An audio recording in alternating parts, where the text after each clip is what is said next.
स्वागत है दोस्तों। आज के मुख्य समाचार में आज देश और दुनिया से कई अहम और बड़ी खबर आ रही है। बात करेंगे हर खबर पर विस्तार से। क्या वसुंधरा राजे ने कर दी बीजेपी से बगावत, सबसे महत्वपूर्ण बैठक से रही गायब, बताएंगे विस्तार से। वहीं अगली बड़ी खबर में आपको बताएंगे साल 2023 में भाजपा की नीतियों के कारण भारत में हिंसा और अधिकारों का हनन हुआ। ह्यूमन राइट्स वॉच का बड़ा बयान। एक और बड़ी अपडेट, सीट शेयरिंग को लेकर महागठबंधन में घमासान, वाम दल ने कर दी बड़ी मांग, कहा जेडीयू का 17 पर हक नहीं। तो चलिए देख लेते आज की पहली बड़ी खबर। वसुंधरा राजे ने बीजेपी से कर दी बगावत, बीजेपी की सबसे महत्वपूर्ण बैठक से रही गायब। दरअसल दोस्तों, विधानसभा चुनाव में शानदार जीत दर्ज करने के बाद अब भारतीय जनता पार्टी की नजर लोकसभा चुनाव पर है।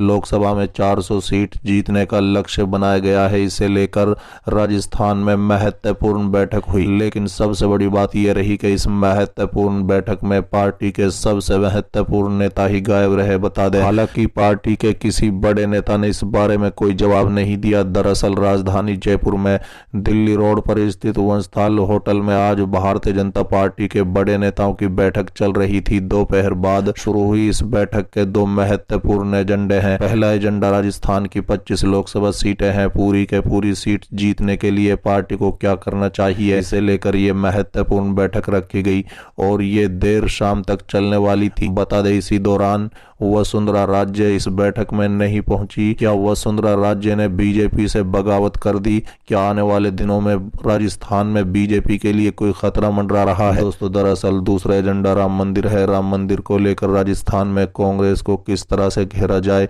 और भारतीय जनता पार्टी राजस्थान में राम मंदिर को लेकर क्या नई योजना करे, इसे लेकर भी इस महत्वपूर्ण बैठक में चर्चा हुई और तमाम बड़े नेता शामिल हुए। राजस्थान के नेताओं के अलावा केंद्र नेता भी इस बैठक में थे, लेकिन इस बैठक में से वसुंधरा राजे गायब। इस बैठक में केंद्र मंत्री गजेंद्र सिंह शेखावत और कई बड़े नेता शामिल हुए, लेकिन इस बैठक में जो राजस्थान की सबसे बड़ी नेता है वो नदारद है। संगठन की ओर से की जा रही पहली बड़ी बैठक में राजस्थान के मुख्यमंत्री भजन लाल शर्मा भी शामिल हुए। बता दें, मालूम हो कि संगठन और वसुंधरा राज्य में फिलहाल सब कुछ सही नहीं है। वसुंधरा विधानसभा चुनाव के समय भी वसुंधरा राज्य के कई नेताओं को केंद्र संगठन ने टिकट नहीं दिया था। इसके बाद जब पार्टी ने जीत दर्ज की थी तो मुख्यमंत्री बनने की रेस में वसुंधरा राज्य में खुद को सबसे आगे बताया था और कई दिन दिल्ली में दौड़ भाग की थी, लेकिन इस दौड़ भाग का कोई परिणाम नहीं आया और राजस्थान से पहली बार चुनाव जीते भजन लाल शर्मा को मुख्यमंत्री बना दिया,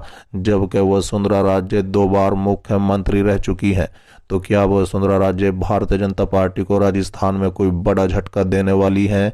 क्या राजस्थान में कोई बड़ा खेला होने वाला है? कमेंट कर जरूर बताइए। चलिए अगली खबर, साल 2023 में भाजपा की नीतियों के कारण भारत में हिंसा और अधिकारों का हनन हुआ। ह्यूमन राइट्स वॉच का बड़ा बयान। दरअसल दोस्तों, मानवाधिकार संगठन ह्यूमन राइट्स वॉच ने बीते गुरुवार 21 जनवरी को अपनी विश्व रिपोर्ट 2024 में कहा है कि 2023 में भारतीय जनता पार्टी सरकार की भेदभाव पूर्ण और विभाजनकारी नीतियों के कारण अल्पसंख्यकों के खिलाफ हिंसा में बढ़ोतरी हुई, जिससे भय का व्यापक माहौल बना। बता दें कि रिपोर्ट में कहा गया है कि मोदी सरकार ने लगातार भेदभावपूर्ण प्रथाओं को ध्यान माध्यम से अधिकारों का सम्मान करने वाले लोकतंत्र के रूप में अपनी वैश्विक नेतृत्व कक्षाओं को कमजोर कर दिया है। बता दें, ह्यूमन राइट्स वॉच की एशिया उपनिदेशक मीनाक्षी गांगुली ने कहा है कि दुर्व्यवहार के लिए जिम्मेदार लोगों को जिम्मेदार ठहराने के बजाय अधिकारियों ने पीड़ितों को दंडित करना चुना और इन कार्यों पर सवाल उठाने वाले किसी भी व्यक्ति को सताया गया।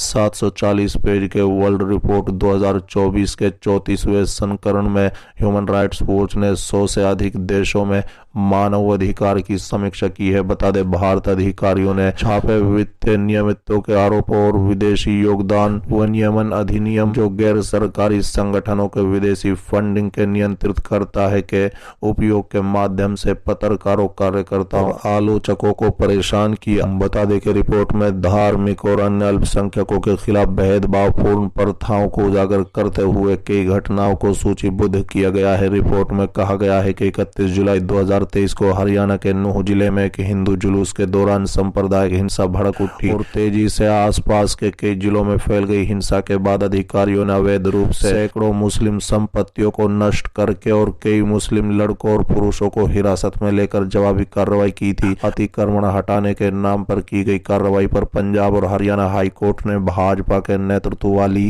राज्य सरकार से पूछा कि क्या वो जातीय सफाई कर रही है। रिपोर्ट में आगे बताया गया है कि भारतीय अधिकारियों ने जम्मू कश्मीर में लगातार अभिव्यक्ति की स्वतंत्रता, शांतिपूर्ण सभा और अन्य अधिकारों को सीमित किया है। सुरक्षा बलों द्वारा गैर न्यायिक हत्या की घटनाएं पूरे वर्ष जारी रही। दोस्तों बता दें कि ह्यूमन राइट्स वॉच की ये रिपोर्ट भाजपा सरकार के मुंह पर एक जोरदार तमाचा है, जिसने भारतीय जनता पार्टी की तमाम नाकामियों को उजागर किया है और देश में धार्मिक और धर्म के नाम पर भेदभाव करने की भाजपा की पॉलिसी को भी उजागर किया है। चलिए अगली खबर, सीट शेयरिंग को लेकर महागठबंधन में घमासान, वाम दल ने कर दी बड़ी मांग, कहा जेडीयू का 17 पर हक नहीं। दरअसल दोस्तों बिहार में लोकसभा चुनाव से पहले महागठबंधन में सीट शेयरिंग को लेकर सियासत जारी है। सीएम नीतीश कुमार की पार्टी जनता दल यूनाइटेड अब भी अपनी 17 सीटों की मांग पर अड़ी हुई है। वहीं अब इस मामले में वाम दल की ओर भी प्रतिक्रिया आई है। बता दें वाम दल ने जेडीयू के 17 सीटों की मांग पर एतराज जताया है। उनका कहना है कि बिहार में 17 लोकसभा सीटों पर जेडीयू का कोई हक नहीं बनता है। वहीं डिप्टी सीएम तेजस्वी यादव ने सीट शेयरिंग के सवाल पर कहा है गठबंधन के बड़े नेता इस पर तय करेंगे। उन्होंने स्पष्ट किया है कि मीडिया के जानकारी दी